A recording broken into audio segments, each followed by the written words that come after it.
What's going on, Infected? It's Wolf with the Kwarenteen, and today we're going to be taking a look at a game that was sent to me to review by the name of Space Base. Now, Space Base is a dice rolling kind of tableau builder, similar to a very popular game that a lot of people like called Machikoro. Now, what sets this apart from Machikoro is, of course, the awesome space theme, but where it's also different from Machikoro is you're going to be always rolling 2 dice, and you can use both of those dice together, or you can use one on one and one on the other to do 2 different effects, or maybe you get 2 different money or 2 different points or however. But on top of that, everybody is involved in everybody's turn. So not only do you get to use the dice, everybody gets to use your dice as well, but in a slightly different way. So let's check out how it's played.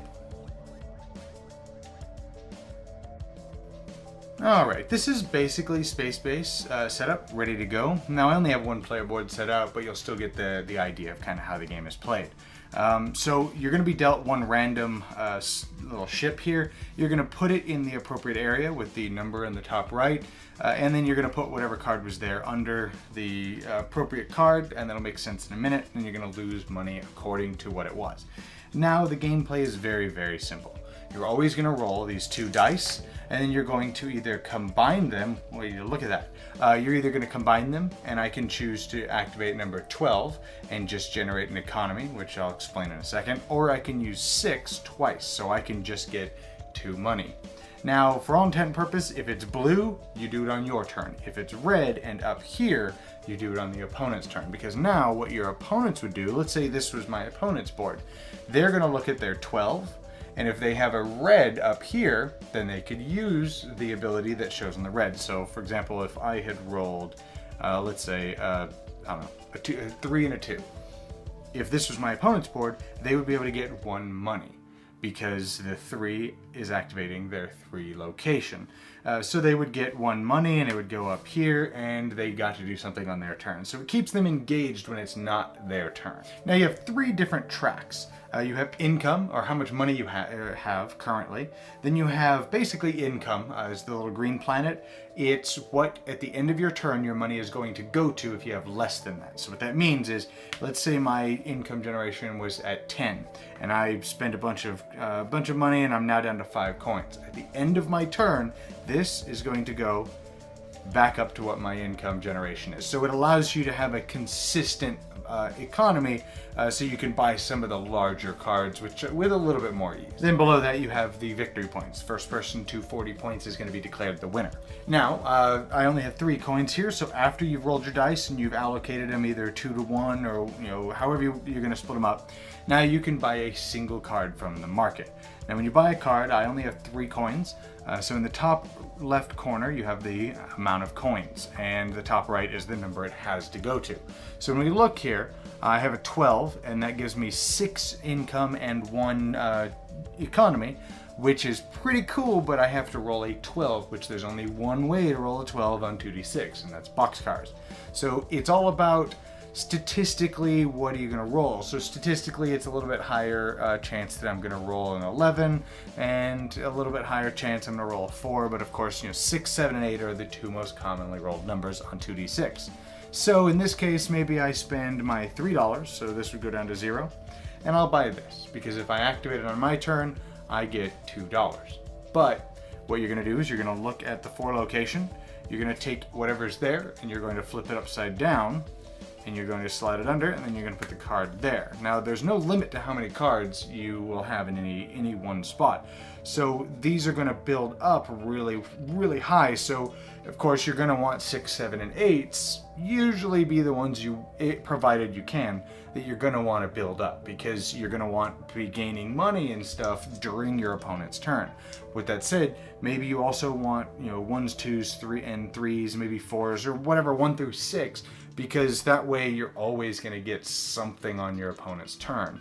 And it's all about playing the dice and playing statistics, basically. Then what you're going to do is you're going to put your money up to whatever your economy is at. So in this case it's 0, so it's going to stay at 0. But then you're going to refill the market back up to 6. Now there's a couple extra things. You may notice here that this has a square on it and this is green. Green can be done during anybody's turn. Now a charge counter, if I had this here and I rolled a 6, So let's throw this bad boy here. And I rolled a 6. You're going to take one of these charge tokens. You're going to put it on it. Now, at any time, I can just take this off and pretend that the dice read whatever is next to whatever they rolled. So let's say, for example, my opponent rolled a 5. That's actually a terrible example. Let's say my opponent rolled a 7. But I really wanted to activate this 8 card.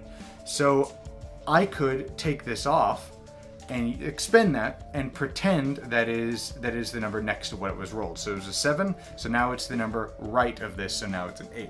Some of the cards point left, some of the cards have other abilities, some of them have text on them, some of them allow you to re-roll the dice, some of them can only be done on your turn, and so there's a lot of different cards.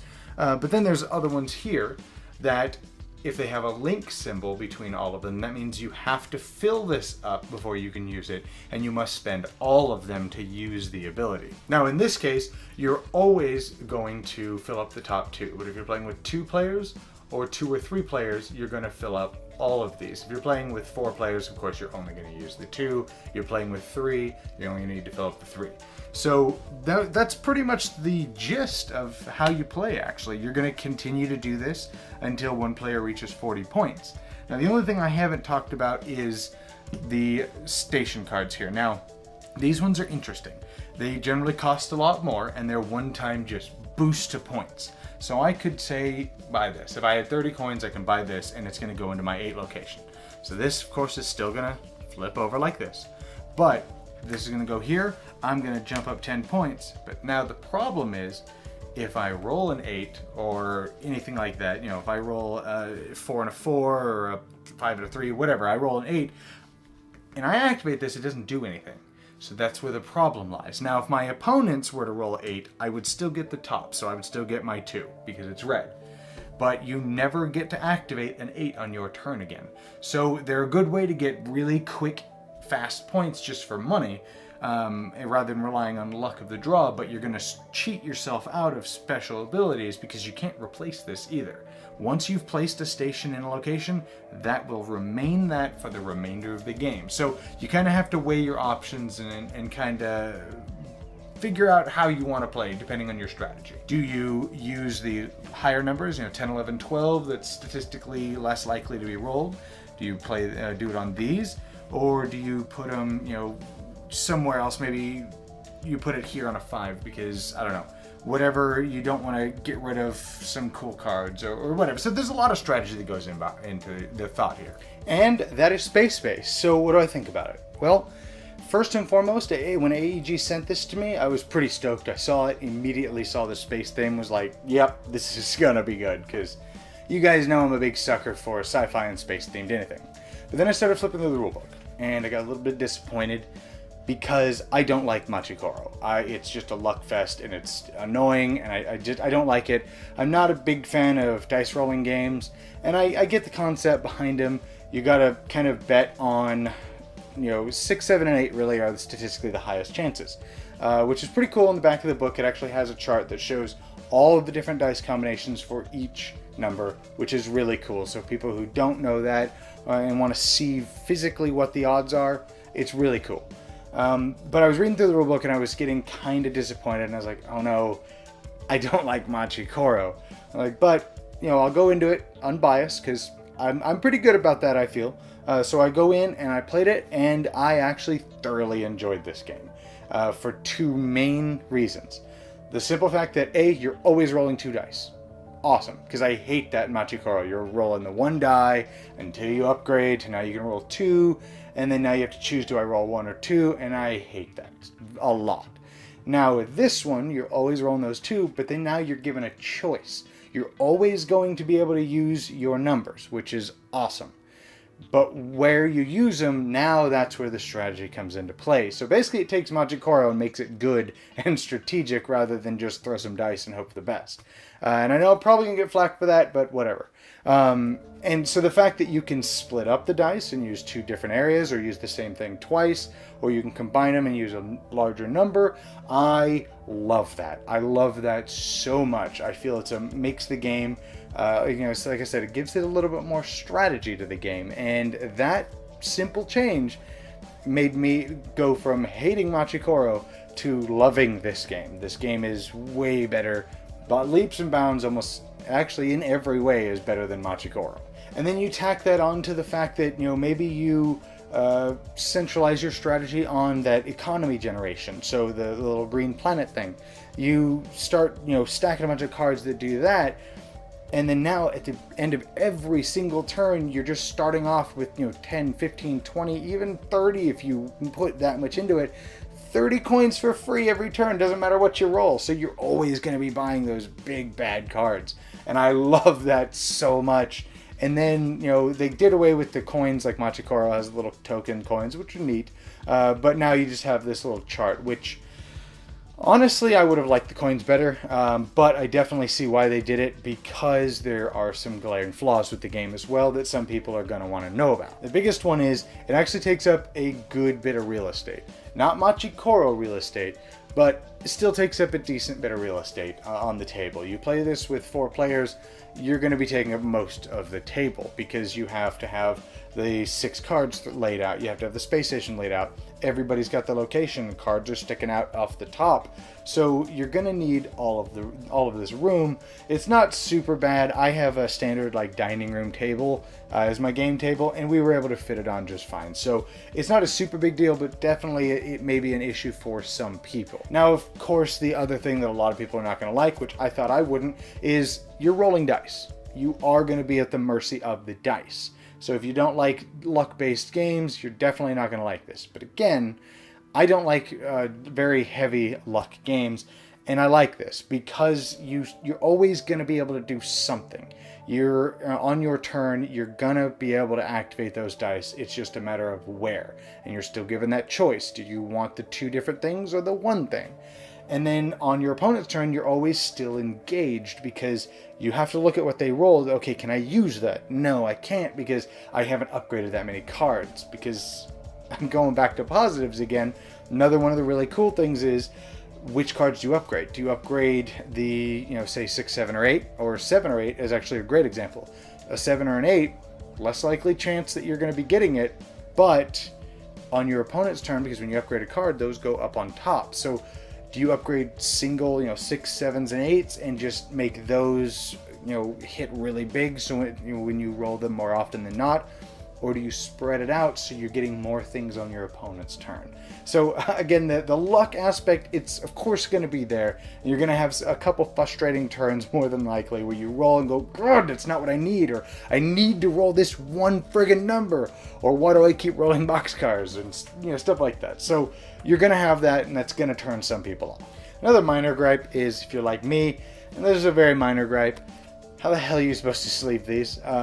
If you plan on sleeving your games, which I'm probably not, but if you plan on sleeving your games, you're going to be hard-pressed to find sleeves that fit these. I might be crazy. I've never seen card sleeves this small. I'm sure they exist, but that's kind of a pain. And lastly, probably the biggest flaw with the game is the game starts out really slow. I got 4 people together and we all played the game, and for the first, I'd say half of the game, everybody was like, this game's really slow. But then once you start upgrading a bunch of things and you have a wide variety where you're starting to pay attention on everybody's turn, because in the beginning, I don't really care what you roll. Tell me if you rolled a 2, and it's pretty much what happens. Or you just glance at it, whatever. But as the game goes on, it starts to ramp up, and basically the curve just does this. And so really early in the game, it's going to be really boring, because you're not doing a lot. You're rolling the die, go, okay, I'm just going to get this. Okay, go, your turn. It could have used for more dice too, so you don't have to keep passing them around, but that's a minor gripe. So you do definitely have that bore factor in the beginning, but stick with it. After a few turns, it's a few rounds. I'd say probably the first quarter of the game, I'd say, is actually more accurate. He's kind of slow and a little boring, but no worse than Machikoro starts out as. And so if you're a person who likes Machikoro, you're definitely going to like this. This is, in my opinion, it takes everything Machikoro does, and it just does it way better. Other than that, it's a fantastic game. I did not expect to like this game at all, and I wound up really enjoying it. Sci-fi space theme aside, the game is a lot of fun.